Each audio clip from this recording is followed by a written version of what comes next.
Austin, what does it mean to the group to see Chris Tanev out there in a regular jersey today? Yeah, it's great. Obviously he's a big part of our back end, big part of our team, and eats up a lot of minutes for us. Defensively, he's as sound as it gets. So it's great to see him. It's been great to see him on the ice in general over the last couple of weeks, but obviously it's different, when a guy joins practice, especially non-contact. So a lot of good signs pointing in the right direction for him. What do you like playing on the line with William?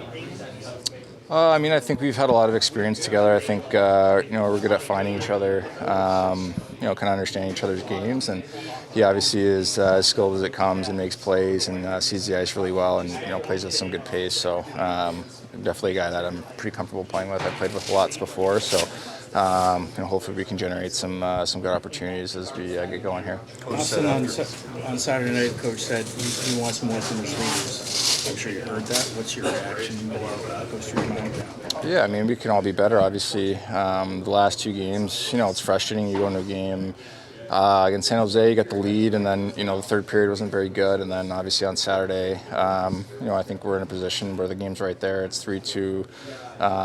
Bad break on the third goal, but I just think that the third periods we came out and we were just really flat and didn't have enough energy and just kind of let the game get out of hand. So, I think rightfully so. It's going to fall on the leaders, and that is fine. We've got to be better in that area and make sure that when we're in these tight games that, we just keep grinding and doing what was making us successful the first two periods. Overall, where are you with your own game right now? It's fine. It's been a grind lately. I think, for us, it's, trying to string together points and wins, and I think we've done a pretty decent job of that over the last 7, 8, 9, 10 games, and you just want to continue to put yourself in position to win games and do what you can to help the team win games. And I think over the last two games, I think some of the just details in our game and execution slipped a little bit, especially like I said in the third period. So just simple things that we want to clean up, but obviously these games are very, very important. Why do you think this year feels like maybe a bit more of a grind than past years?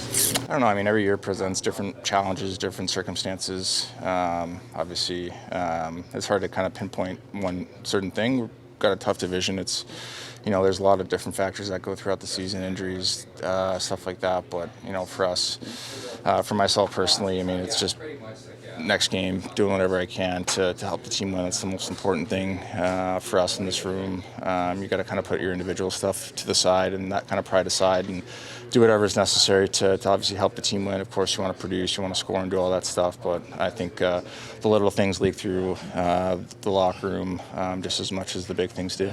Austin, when you look at these standings and just see how tight they are when you refresh them, what comes to mind this year with how tight the Atlantic Division is? Yeah, it's always been a dogfight in this division. I think now, maybe the teams that, were a little bit in a somewhat of a rebuild are now, they're contending, and there's not really any teams in our division that aren't, trying to contend to win right now and that have good teams, good players. So it's always been a dogfight in our division, I find, but I think this year especially, you look at the standings, everything's extremely, extremely close.